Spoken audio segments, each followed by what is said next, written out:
तो फ्रेंड्स, आज हम क्लास 10th का ब्यूटी इन हेल्थ का 2024 का पेपर कंप्लीट सॉल्यूशन देखेंगे। तो मैं आपको पहले एक पेपर दिखा देता हूँ जो 2024 में पूछा गया था, जिसका सब्जेक्ट था ब्यूटी एंड हेल्थ, जिसे हिंदी में बोलते हैं सौंदर्य एवं स्वास्थ्य। तो ये 2024 में आपका एग्ज़ाम हुआ था क्लास 10th का।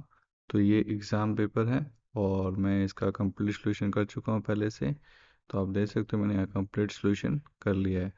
तो अब हम एक एक क्वेश्चन को विस्तार से पढ़ के उस क्वेश्चंस के आंसर को देखेंगे, जांचेंगे। तो पहले क्वेश्चन से स्टार्ट करते हैं। मेकअप प्रक्रिया में पाया जाता है, क्या पाया जाता है? फाउंडेशन पाया जाता है, काजल पाया जाता है, लिपस्टिक पाई जाती है। तो ये तीनों ही चीज़ें पाई जाती है, तो आंसर क्या होगा? सभी पाए जाते हैं। प्रश्न नंबर द्वितीय, भारतीय कॉस्मेटिक उद्योग में सम्मिलित नहीं है। तो क्या सम्मिलित नहीं है? पेट की देखभाल सम्मिलित नहीं है। तो ये कौन करेगा? डॉक्टर करेगा। आई शेडो लगाया जाता है, इसलिए लगाया जाता है कहाँ? आई शेडो कहाँ लगाया जाता है? तो आई शेडो लगाया जाता है आँखों पर लगाया जाता है। प्रश्न नंबर 4,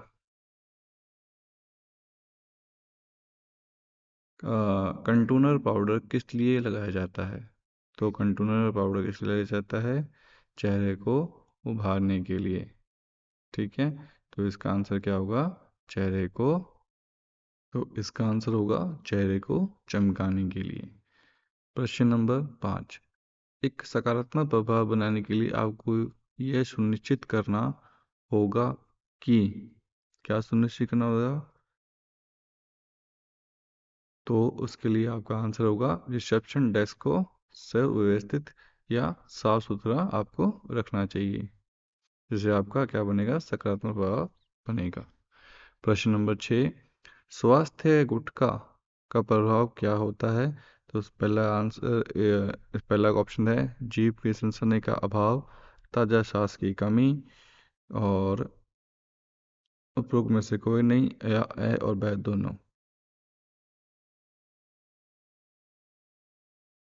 तो इसका आंसर होगा ए और ब, जीभ में सनसनी का अभाव और ताज़ा सांस की कमी। प्रश्न नंबर 7, मस्कारे का उपयोग कहाँ किया जाता है? तो मस्कारे का उपयोग पलकों में किया जाता है, पलकों पर। प्रश्न नंबर 8, भावनात्मक बुद्धिमत्ता में शामिल है। तो भावनात्मक बुद्धिमत्ता में शामिल है भावनात्मक जागरूकता, भावनाओं का प्रबंधन, भावनाओं का दोहन। तो ये सारे ही शामिल है, तो आंसर क्या होगा? उपरोक्त सभी। प्रश्न नंबर 9, यदि कोई छात्र सर्वश्रेष्ठ पुरस्कार पाने के लिए कड़ी मेहनत करता है तो किस प्रकार की प्रेरणा है? तो ये कौन सी प्रेरणा हुई? आंतरिक प्रेरणा हुई, जिसे बोलते हैं इंटरनल मोटिवेशन। प्रश्न नंबर 10, कंप्यूटर को लॉगिन किया जाता है किसके द्वारा? पासवर्ड द्वारा। इसका आंसर क्या होगा? पासवर्ड। प्रश्न नंबर 11, माउस का उपयोग करते हुए निम्न में से कौन सा कार्य नहीं किया जाता? तो इसका कौन सा कार्य नहीं किया जाता पूछा है? कंप्यूटर को ऑन करने के लिए, जैसे क्या बोला हुआ है, टर्न ऑन करने के लिए कंप्यूटर में माउस का उपयोग नहीं किया जाता। प्रश्न नंबर 12, संयुक्त राष्ट्र द्वारा कितने स्थायी विकास का लक्ष्य है? तो ये 17 स्थायी विकास का लक्ष्य है। स्थायी विकास से संबंधित समस्याएं हैं। तो स्थायी विकास संबंधित समस्याएं खाद्य, ईंधन, जल, ये तीनों हैं, तो इसका आंसर क्या होगा? सभी। प्रश्न नंबर 14, रिसेप्शन क्षेत्र को कैसा बनाए रखा जाना चाहिए? तो रिसेप्शन क्षेत्र को कैसा बनाना चाहिए? पॉजिटिव बनाना चाहिए, जिसका आंसर क्या होगा? सकारात्मक रूप से बनाए रखना चाहिए। एक अच्छी टीम में होता है, तो एक अच्छी टीम में क्या होता है? स्पष्ट रूप से उद्देश्य, दिशा की भावना, योजना की कार्यवाही या अच्छा संतुलन, लोगों की सही संख्या। तो स्पष्ट उद्देश्य और दिशा की भावना, ये इसका आंसर हो जाएगा। प्रश्न नंबर 16, दांतों की देखभाल के लिए खाने से बचना चाहिए, क्या खाने से बचना चाहिए? तो दांतों की देखभाल के लिए हमें टैबैको नहीं खाना चाहिए, जिसे बोलते हैं तंबाकू। तंबाकू नहीं खाना चाहिए।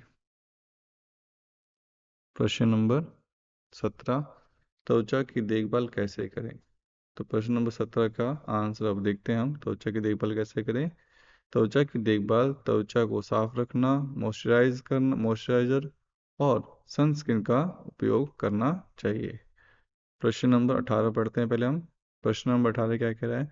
ग्रूमिंग या तैयार होने का क्या अर्थ है? तो ग्रूमिंग और तैयार होने का अर्थ है अच्छा। ग्रूमिंग का अर्थ है अच्छा दिखने और प्रस्तुत करने की प्रक्रिया होता है। अच्छा दिखने और प्रस्तुत करने की प्रक्रिया। व्यक्तिगत सौंदर्य का महत्व बताइए। तो व्यक्तिगत सौंदर्य महत्व है आत्मविश्वास बढ़ाना, सामाजिक प्रभाव को सुधारना। प्रश्न नंबर 20 पे चलते हैं हम।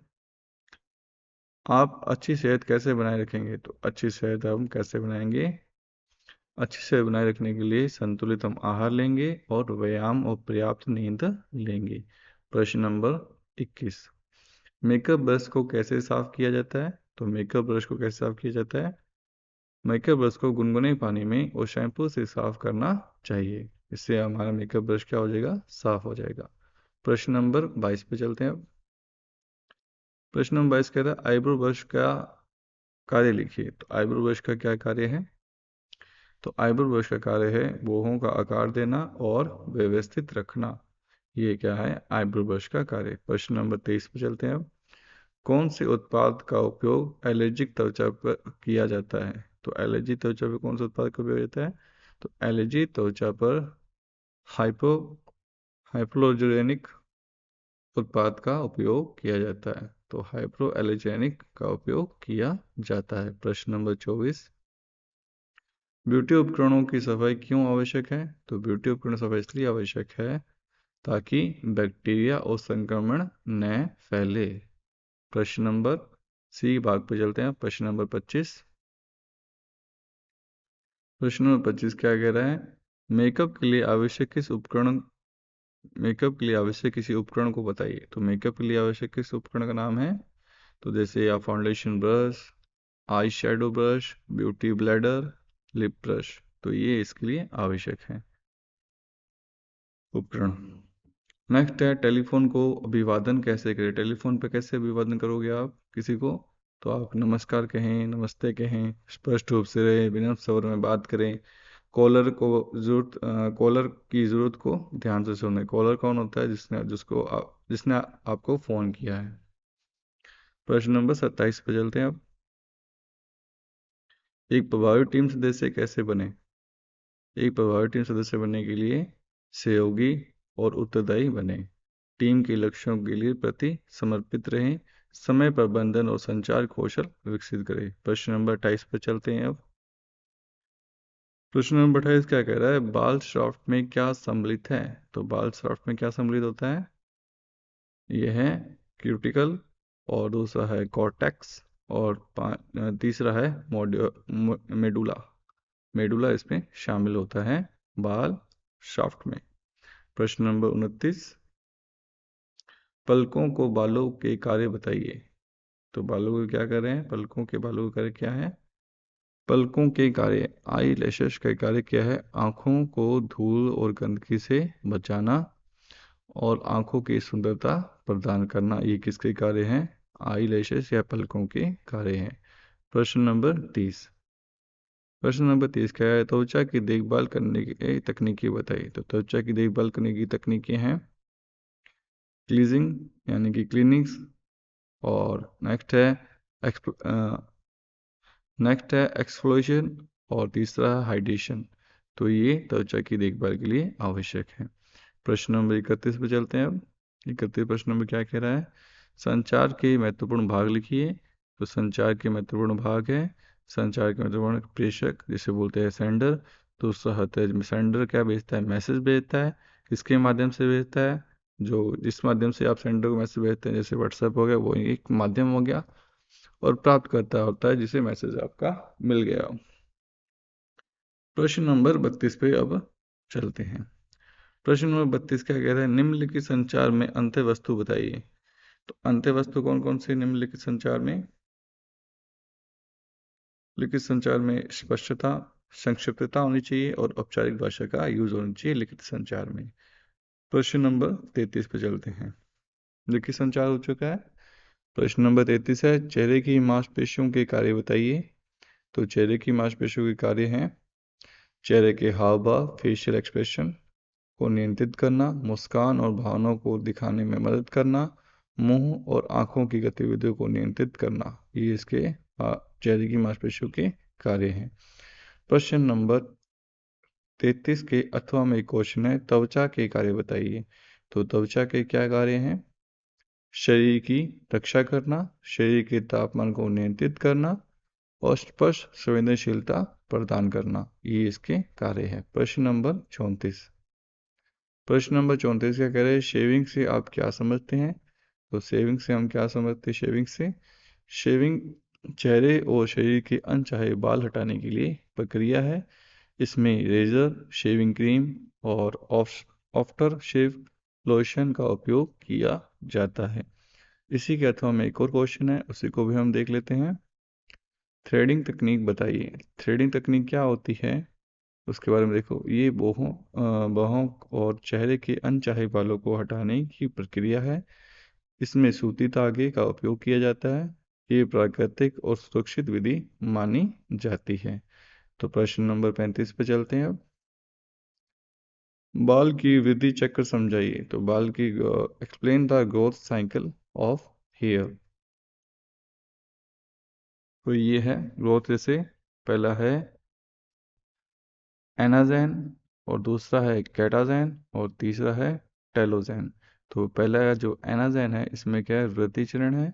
और जो कैटाजेन है इसको बोलते हैं संक्रमण चरण। और जो टेलीजेन होता है उसे बोलते हैं विश्राम चरण। तो इसी के अथवा में एक और क्वेश्चन है, उसको भी हम डील कर लेते हैं।